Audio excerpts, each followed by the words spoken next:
우리 함께 옆에 계신 분과 또 옆에 안 계시면 좀 뒤에 분을 좀 바라보시면서 인사했으면 좋겠습니다. 잘 오셨습니다. 환영합니다. 네, 축복합니다. 네. 오늘도 오늘 말씀 속에 하나님의 은혜가 있기를 소망하고, 그리고 또 하나님이 말씀을 통해서 새 힘을 주시기를 소망합니다. 그리고 주님 안에서 소망을 얻기를 소망합니다. 요즘 물가가 많이 올랐습니다. 그렇죠? 엄청 많이 올랐습니다. 제가 그 아내랑 얘기하다가 이런 얘기를 하더라고요. 그 아내가 이제 두유를 먹는데 항상 먹는 두유가 있습니다. 그 두유를 사러 갔는데 마트에서 예전에는 2,900원 했던 그 두유가 4,900원으로 올랐다고 하더라고요. 너무 많이 올랐잖아요. 그래가지고 가장 저렴한 두유를 사 먹었다라는 얘기를 하더라고요. 그만큼 참 물가가 엄청 많이 오른 것 같아요. 벌써 우리 성도님들은 벌써 체감하고 계시잖아요. 정말 걱정이 많이 되실 겁니다. 요즘 뉴스를 통해 전해지는 소식들은 참 암담하기만 한 것 같습니다. 전쟁, 기상이변, 또 인플레이션, 금리 인상, 또 여기서 또 이렇게 그런 부분들 하시는 분들 계시겠지만 주식 하락. 네, 참 요즘에 좀 속상한 일들이 참 많고 걱정을 많이 합니다. 저희 딸아이도 좀 겁이 많아서 이런 얘기를 해요. 전쟁 소식이나 이런 것들 들으면 아빠, 엄마, 우리도 전쟁이 나서 우리가 죽으면 어떡하지? 이렇게 많이 걱정을 하더라고요. 지난 2021년 11월 13일에 인터넷 뉴스에서 실렸던 기사 내용인데요. 이 국제 여론조사 업체 입소스라는 곳에서 28개국을 대상으로 매달마다 실시를 하는 이제 그 설문조사가 있다고 합니다. 그게 뭐냐면 세계의 걱정거리라고 해가지고 설문조사를 했는데 이 10월 조사의 결과에 따르면 응답자의 33%가 어떤 것에 가장 제일 1순위로 걱정을 했냐 봤더니만 빈곤과 사회적 불평등을 자기 나라의 가장 큰 걱정거리로 꼽았다고 합니다. 그런데 우리가 알잖아요. 2021년은 저희가 코로나19로 인해서 엄청나게 염려하고 속상했던 시기잖아요. 이어서 이 실업, 즉 일자리 걱정이 30%로 그 뒤를 이었다고 합니다. 그리고 난 다음 코로나19는 한 3순위였다라고 얘기를 해요. 이 통계는요, 코로나19가 발생하기 전 가장 큰 걱정거리였던 이전에 이 빈곤과 불평등이 다시 그 자리에 복귀했다라는 것을 알려준다라고 이 기사에서 이야기를 하더라고요. 그렇다면 한국인의 가장 큰 걱정거리는 무엇이었을까요? 한국인의 가장 큰 걱정거리. 한국인들은요, 가장 큰 걱정거리 1번을 실업, 그러니까 일자리에 대한 부분을 가장 큰 걱정거리로 꼽았다고 합니다. 코로나보다 더요. 그리고 이어서 두 번째가 코로나였고, 그 다음에는 금융, 정치, 부패, 빈곤, 불평등, 이런 순으로 한국인들은 걱정거리가 그런 걱정거리가 있었다고 합니다. 이 기사를 통해 알 수 있는 것은요, 결국 우리들의 걱정거리, 우리뿐만이 아니라 저기 먼 나라에 사는 세상 모든 사람들의 이 걱정거리는 바로 먹고 사는 문제인 것 같습니다. 먹고 사는 문제. 우리는 오늘도 먹고 사는 것을 유지하기 위해서 치열하게 하루를 보내셨습니다. 여기에 각자 다른 환경에서 일하시고 오셨겠지만 공통점은 나와 우리 가정을 위해서 애를 쓰며 하루를 살아냈다라는 것입니다. 그래서 옆에 분에게 다시 한번 이렇게 격려해 주셨으면 좋겠습니다. 수고하셨습니다. 네, 수고하셨습니다. 진짜 진심을 담아서 좀 얘기해 주세요. 수고하셨습니다. 네. 사실 이 먹고 사는 문제는요, 여기에 계시는 우리 성도님들, 즉 믿는 자에게뿐만이 아니라 이 믿지 않는 자에게도 동일하게 중요한 문제입니다. 예수님 믿는 사람이나 예수님 믿지 않는 사람이나 동일하게 중요한 문제가 바로 이 먹고 사는 문제인 것 같아요. 그렇다면 믿음을 가지고 살아가는 우리는 무엇을 의지하며 사는 자들이어야 할까요? 먹고 사는 문제는 똑같이 예수님 믿는 사람이나 예수님 믿지 않는 사람이나 동일하다면, 그렇다면 믿는 사람은 무엇을 의지하며 살아가는 사람이어야 할까요? 그것은 바로 일용할 양식을 주시는 하나님을 믿는 자들이어야 한다는 것입니다. 그렇다면 우리는 오늘날 우리에게 일용할 양식을 주시는 하나님에 대해서 얼마나 알고 있고 얼마나 의지하고 살아가고 있을까요? 우리 아까 전에도 찬양하면서 우리가 하나님 앞에 고백하며 뜨겁게 고백하고 찬양했지만 하나님이 우리 안에 날마다 능력이 되셔서 주님과 함께 소망하며 살아가기를 원하고 주님과 함께 동행하며 살기를 원합니다 라고 이렇게 고백을 하는데 우리는 얼마나 그래 날마다 우리에게 공급해 주시는 분, 우리와 함께 하시는 분을 따라서 얼마나 그렇게 믿음의 행위를 하며 살아가고 있을까요?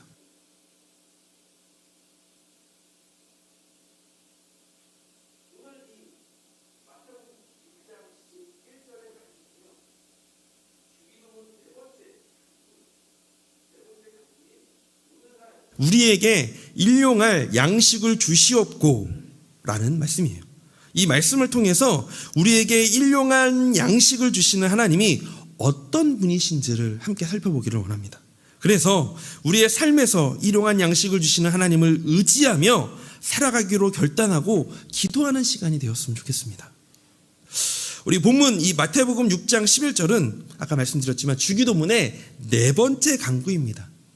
우리 기억이 나실지 안 나실지 모르겠지만 이제 처음 수요 예배 첫 설교 때 하늘에 계신 우리 아버지 바로 주기도문 서문을 함께 같이 나눴어요. 그리고 난 다음에 서문 다음에 나오는 내용들이 바로 첫 번째 강구, 두 번째 강구, 세 번째 강구, 그리고 여섯 번째 강구로 이 주기도문이 나눠져 있는데요. 첫 번째부터 세 번째까지는 하나님에 대한 것입니다. 하나님에 대한 것. 하나님의 이름과 하나님의 나라와 하나님의 뜻을 구하는 것. 그 다음 네 번째부터는 우리들을 위한 간구가 되어지는 거거든요. 그래서 네 번째 간구에서는 오늘날 우리에게 일용할 양식을 주시옵고 라고 이렇게 설명을 합니다. 그럼 먼저 우리가 말씀을 나눈 것에 앞서서 이 용어 정리를 좀 했으면 좋겠어요. 이 오늘날 우리에게 일용할 양식을 주시옵고에서 오늘날과 그리고 우리 그리고 일용할이라는 단어를 뜻을 좀 봤으면 좋겠습니다. 먼저는 우리입니다. 우리란 하나님과 관련된 사람들을 뜻하는데요. 주기도문은 우리 지난번에 좀 기억을 되살리시면서 잊으셨으니까 다시 한번 말씀드리겠습니다. 주기도문은 교회 공동체의 정체성과 사명의 핵심이 담겨져 있는 교회 공동체의 표지판입니다. 즉 주기도문은 하나님과 관련된 사람들만이 할 수 있는 기도예요. 이 세상에 아무나 할 수 있는 간구가 아닙니다. 우리가 누구일까요? 여기 계시는 우리 모든 성도님들, 우리가 누구일까요? 우리는요, 하나님의 은혜로 예수 그리스도의 십자가의 죽음과 부활이 나를 위한 것임을 믿고 예수님을 나의 주인이요 주님으로 영접하여 하나님의 자녀가 된 사람들입니다. 그래서 우리는 매일 삶 속에서 하나님을 아버지라고 부르며 하나님의 이름과 그의 나라와 그의 뜻을 이루어가기를 애를 쓰면서 살아가는 하나님의 백성들입니다. 그것이 바로 우리입니다. 바로 우리예요, 우리. 하나님의 백성들로서 그렇게 살아가는 사람들. 그래서 여기에서 이야기하는 우리라는 단어가 하나님과 관련되어 있는 예수 그리스도를 믿고 예수님을 항상 의지하며 살아가는 하나님 나라의 백성이라는 사실을 인식하시고, 두 번째는 오늘날과 일용할입니다. 이 오늘날이라는 의미는요, 문자적으로 오늘 또는 지금이라는 말입니다. 또한 이 아람어적 배경으로 해석할 때는 이 오늘날이라는 단어가요, 날마다라는 뜻의 이 근접한 것이라고 할 수 있습니다. 날마다.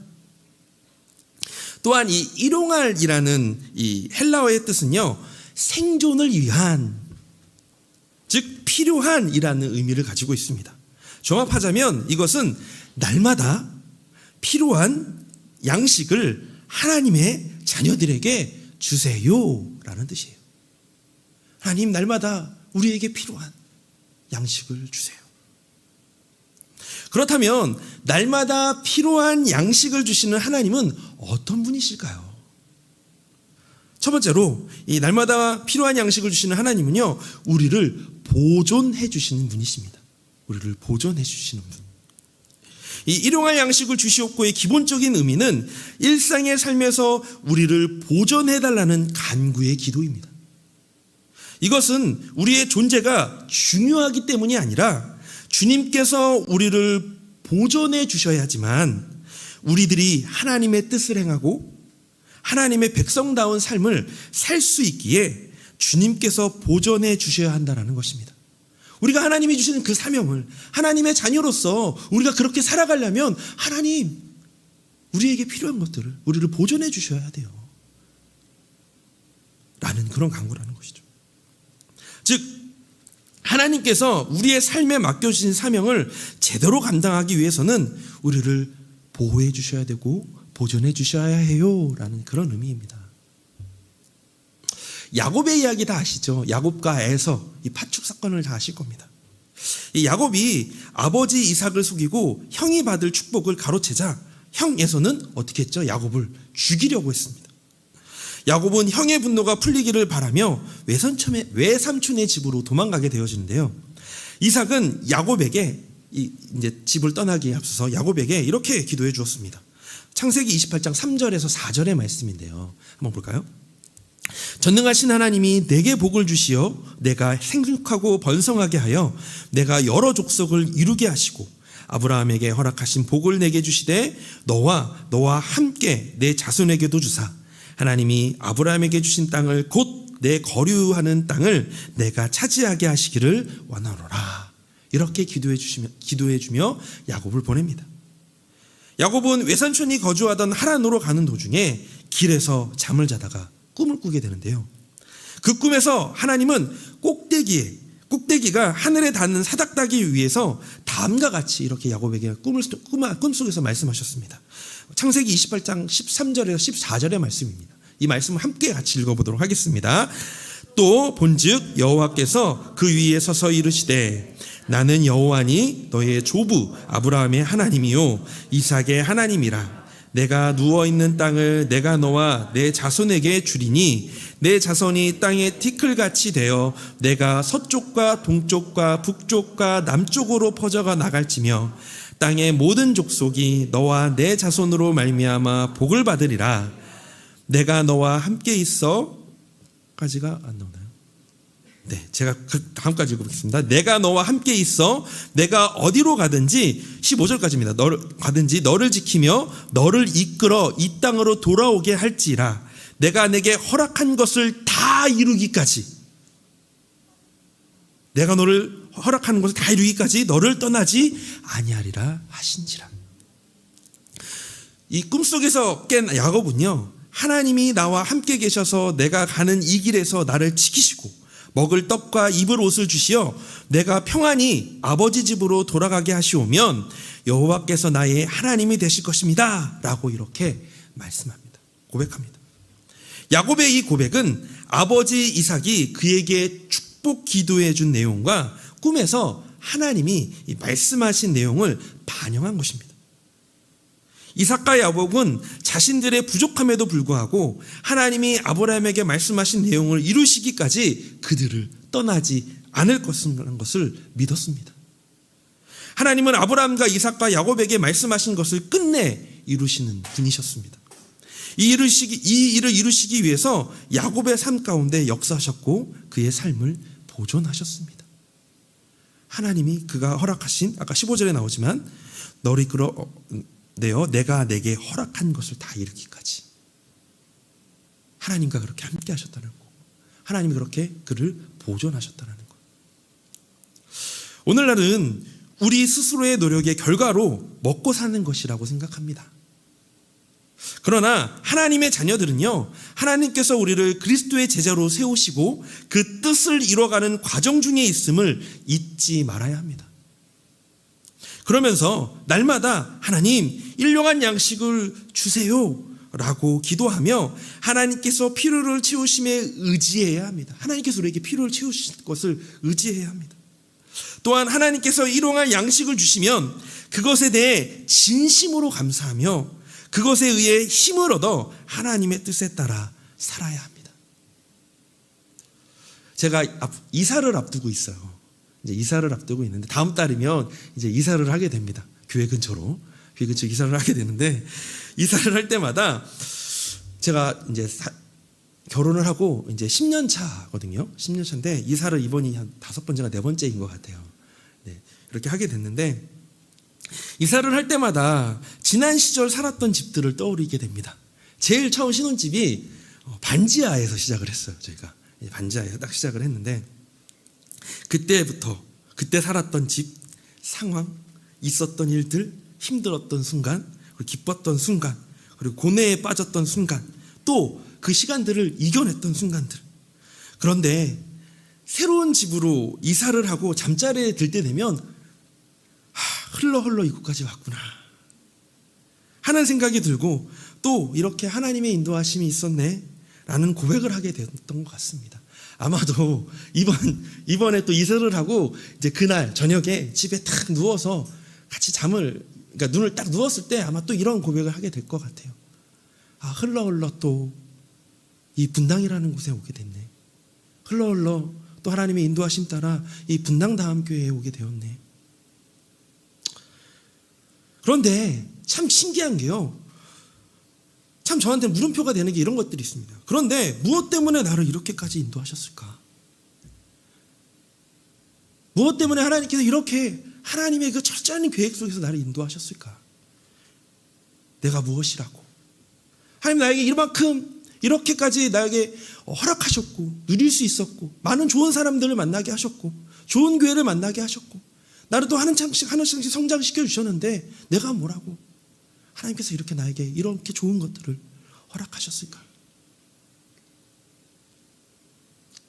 오늘 이 순간까지 하나님의 이 보존하심이 우리 저에게 임하고 있음을 다시 한번 더 깨닫게 되었습니다. 찬양의 가사처럼 이런 찬양 다 아시죠? 내가 누려왔던 모든 순간이, 모든 것들이, 내가 지나왔던 모든 순간이, 내가 걸어왔던 모든 시간이 당연한 것이 아니라 은혜였음을 이렇게 고백하게 되는 것 같습니다. 우리를 보존하시는 주님 앞에 우리는 결국은 겸손할 수밖에 없는 것 같습니다. 한번 우리 성도님들의 삶을 우리가 또 돌아보셨으면 좋겠습니다. 하나님의 보존하심이 없으시는 우리는 어쩌면 단 한순간도 살 수 없지 않았을까요? 그래서 우리가 우리의 필요를 위해 기도할 때 우리가 많은 것을 구하지 않고 그저 오늘 필요한 것을 주께 구하고 그로 인해 살기를 기도해야 합니다.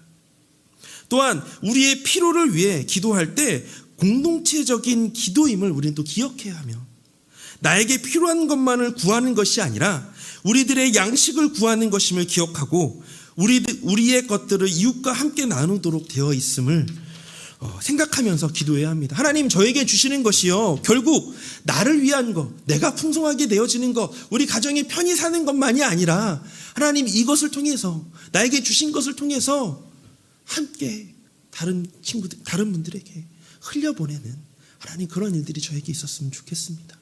그렇게 우리는 기도해야 합니다. 주님은 우리들이 하나님의 뜻을 행하고 하나님의 백성다운 삶을 살 수 있도록 우리를 날마다 보존하십니다. 두 번째는요, 일용할 양식을 주시는 하나님은 필요를 채워주시는 분이십니다. 우리의 필요는 여러 가지 것들이 있겠죠. 특별히 이 일용할 양식과 직접적으로 연결되는 생각은 바로 모든 물질적 필요입니다. 시편 18편 2절에 이렇게 이야기를 해요.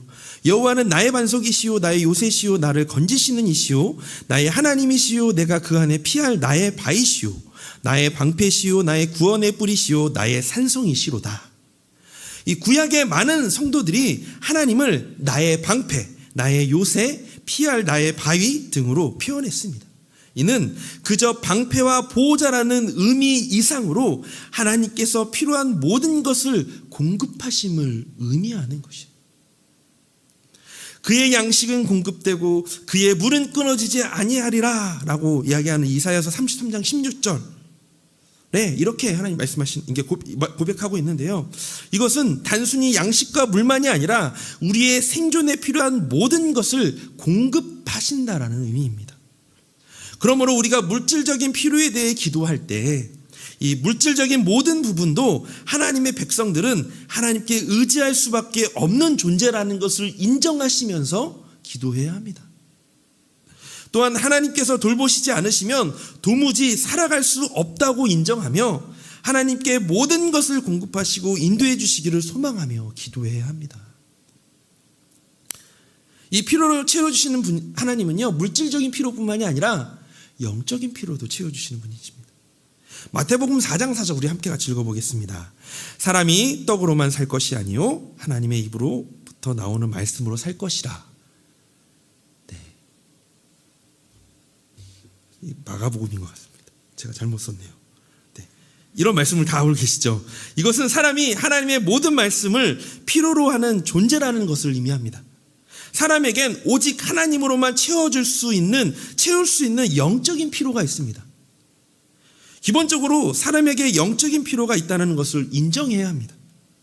영적인 필요를 인식하면서 그것을 다른 방법으로 채워 넣으려고 하는데 여기에서 수많은 우상들이 탄생하고 거짓된 경배가 나타나게 되는 것입니다. 우리 시대의 문제는 이 영성의 빈곤을 가장 많이 말하면서 이 여러 가지 잘못된 방식으로 스스로의 힘으로 영적인 만족을 채우려고 한다는 데 있는 것입니다. 예전에 저도 이제 20대 때 청년일 때가 있었습니다. 저는 이제 청년을 27살 때까지 청년으로 있다가 28살 때 이제 사역을 이제 시작을 했거든요. 청년 때 저도 이제 제자 훈련을 받았어요, 교회에서. 이제 목사님께서 이 비슷한 이야기를 하셨습니다. 사람이 영적인 존재인데 날마다 우리가 육적으로도 배고프면 밥을 먹듯이 영적으로도 매일 날마다 영의 양식을 먹어야 한다라고 얘기를 하시더라고요. 그런데 우리는 영의 양식을 잘 먹지 않으려고 한대요. 그래서 영적인 배고픔을 느끼지 못하고 날마다 좀 허전한데? 좀 이상한데? 하면서 육의 것들로 계속 우리의 것을 채우려고 한다라는 겁니다. 그런데 이게 채워지나요? 채워지지 않죠. 그러니까 더 자극적인 것, 더 뭔가 큰 것, 더 화려한 것들을 찾게 되는 그런 청년들의 모습을 볼 수 있다라고 이야기를 하시더라고요. 그래서 아마도 지금 우리의 상태가 영적인 아사 상태는 아닐까라는 그렇게 얘기하셨는데 정말 너무 급히 공감이 되어집니다. 우리의 청년들, 우리의 자녀들, 하나님의 말씀으로 우리가 찾으려고 하지만 그것보다는 좀 다른 것들을 우리가 채우려고 하는 모습들. 그러므로 오직 하나님께만 우리의 영적인 필요를 채워달라고 우리는 기도해야 합니다. 다른 것을 구하면 안 됩니다. 마태복음 11장 28절은 이렇게 예수님께서 말씀하셨습니다. 수고하고 무거운 짐진 자들아 다 내게로 오라. 내가 너희를 쉬게 하리라. 모든 영적인 필요를 주님께서 채워주십니다. 주님께 나와 모든 삶의 멍에를 내려놓고 주님 안에서 영적인 충전을 하시는 모든 성도님들이 되기를 소망합니다. 우리 이제 교리에 보면 이런 이야기가 있어요. 은혜의 수단, 은혜의 방편. 하나님 우리에게 은혜를 주시는 방법, 은혜 부어주시는 수단, 다른 것이 아니라 결국은 말씀을 통해서입니다. 말씀을 통해서. 왜 말씀을 봐야 되냐고요? 우리 청년들이 물어봐요. 말씀을 왜 봐야 돼요? 그러게요. 왜 보세요? 안 보면 안 될 것 같아서요. 아니요. 우리가 왜 말씀을 봐야 되냐면 하나님의 은혜 수단이 말씀이기 때문입니다. 말씀을 통해서만 우리가 성장할 수 있기 때문이에요. 그래서 우리가 봐야 돼요. 라고 이렇게 알려줍니다. 하나님 안에서, 말씀 안에서 우리는 채워져야 한다는 것을 기억하시면서 결론은 일용할 양식을 주시는 하나님을 의지하는 삶은 결국은 자족하는 삶을 사는 것이라는 겁니다. 일용할 양식을 주시는 하나님으로부터 모든 것을 채움받는 것은 자족하는 삶을 사는 것을 말합니다. 그런 사람은 하나님을 의존하고 의지하며 살며 결과적으로 하나님을 더 의존하게 됩니다. 진정한 그리스도인들은 오직 하나님만을 철저하게 의존하는 사람입니다. 그래서 기도는 하나님께 그렇게 전적으로 의존함을 표현하는 것입니다. 하나님 문제 해결해 주세요. 네, 거기 안에 다 포함되어 있지만 우리는 문제 해결에 조금 더 의지가 있잖아요. 그게 아니라 기도는 하나님께 그렇게 전적으로 의존하는 것. 하나님 없이는 아무것도 할 수가 없습니다. 하나님이 우리의 모든 필요와 모든 것들을 채워주실 줄로 믿습니다. 전적으로 의지하는 것이 바로 기도입니다. 그리스도인은 물질을 부정하지 않으면서 하나님이 지으신 모든 것을 감사함으로 받아 누릴 뿐입니다. 그래서 우리는 오늘 우리에게 일용할 양식을 주시옵고라는 간구를 드리는 것이에요. 그리고 하나님이 은혜로 주신 결과에 대해서는 만족하며 감사함으로 받아들여야 합니다. 이에 대해 바울은 다음과 같이 고백을 했습니다. 빌립보서 4장 11절에서 13절의 말씀입니다. 우리 함께 같이 읽어보겠습니다. 내가 궁핍함으로 말하는 것이 아니니라. 어떠한 형편에든지 나는 자족하기를 배웠노니 나는 비천에 처할 줄도 알고 풍부에 처할 줄도 알아. 모든 일 곧 배부름과 배고픔과 풍부와 궁핍에도 처할 줄 아는 일체의 비결을 배웠노라. 내게 능력 주시는 자 안에서 내가 모든 것을 할 수 있느니라. 아멘. 바울은 비천한 상황에서도 슬퍼하거나 우울해하는 대신에 자족하고 풍부한 상황에서도 교만하거나 사치스럽게 지내는 대신 자족했습니다. 그는 어떤 상황에서도 하나님 말씀을 지키며 사는 비결을 터득했습니다. 우리도 오늘 우리에게 일용할 양식을 주시옵고 라는 간구를 드리며 하나님이 주신 결과에 자족하고, 잘 들으세요, 하나님이 주신 결과에 자족하고 하나님의 말씀을 지키는 삶을 살아가기 위해 힘써야 합니다. 그리스도인은 상황에 매이는 것이 아니라 상황을 지배하며 그 상황을 즐길 줄 알아야 합니다. 그러므로 우리 모두가 진정으로 하나님을 믿는 사람, 진정으로 하나님만을 철저히 의존하는 사람, 진정으로 하나님께 기도하는 사람이 되었으면 좋겠습니다. 그렇게 애를 쓰며 오늘을 살아내는 믿음의 자녀들이 되기를 소망합니다. 그래서 오늘도 우리에게 은혜가 필요한 것 같습니다. 그래서 은혜가 필요합니다. 그래서 우리 함께 이렇게 찬양했으면 좋겠어요. 하나님 우리를 지키시는 분, 하나님 우리와 함께 하시는 분,